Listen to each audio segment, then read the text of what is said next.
Bannon was not a government official. The former guy is not the executive anymore. Drag it on through the courts.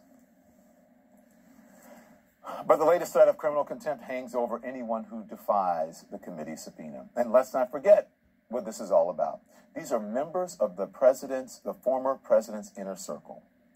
They can shed light on what happened on January 6th and the days before the violent, bloodthirsty Trump supporters tried to stop the certification of our election. Trump supporters, not Antifa, not actors, not any of that. Trump supporters. The fact is, we had a president who tried to stage a coup right under our noses. And there's no clear evidence that the world has changed. Just in the year since... I want you to hear me, especially Democrats, okay? Because I've been saying this. I know you get mad and don't beat up on Democrats. This is the honest truth. Democrats. Just in the year since Joe Biden was elected, and yes, despite the lies some people are still telling, Joe Biden is a duly elected president of the United States, right? It's just the past year that we have had this tectonic shift. In the past year, since 2020, the rules have completely changed, but the Democrats don't seem to be able to read the room. Okay? So Democrats, take 2020, put it aside. We're not there anymore. Warp speed ahead. Read the room. The president's agenda, the promises he ran on, the promises that got him elected are all hanging in the balance now. This is serious. It is a crisis now for this White House. We have seen our fellow Americans attack the seat of our democracy, the United States Capitol, trying to overturn our free and fair election since 2020 election. Read the room.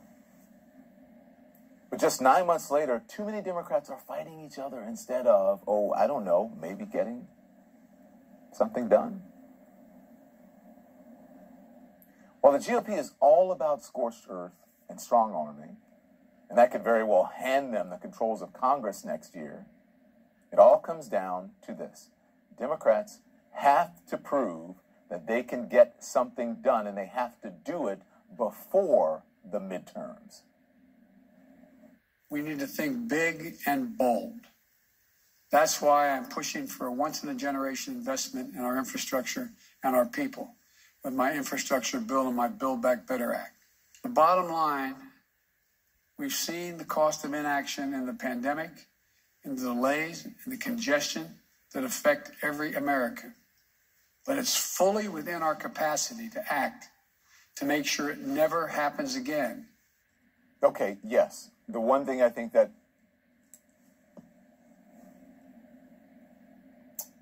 big and bold, but a backbone.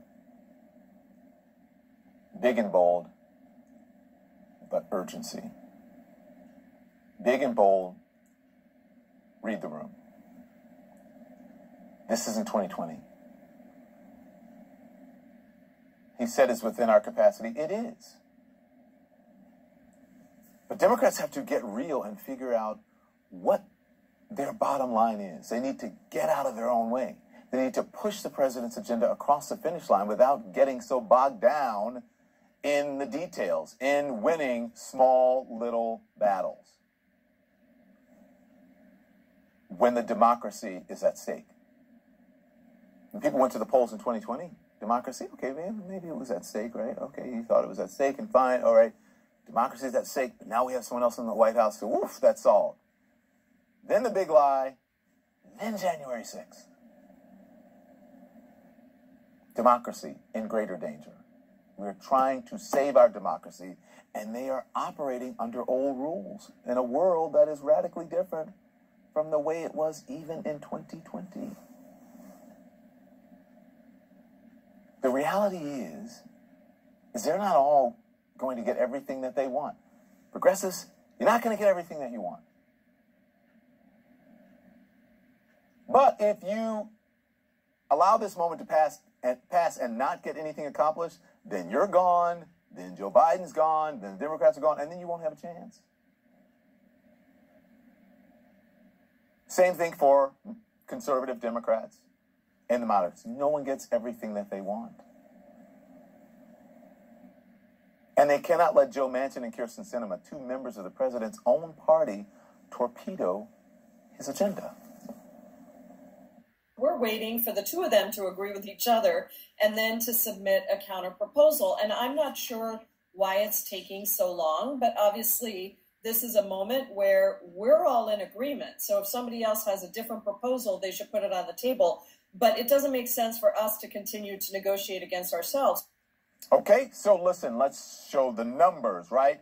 CNN poll finds 75% of Democrats prefer a bill that goes farther to expand the social safety net and combat climate change over one that costs less and enacts fewer of those policies. I'll say that again. A new CNN poll, please put it up for me, Danny, finds 75%. That is a big majority. 75% of Democrats prefer a bill that goes farther to expand the social safety net and combat climate change over one that costs less and enacts fewer of those policies. And the Biden administration has to get real and figure out what their bottom line is. Like I said, everything has changed. This is not 2020.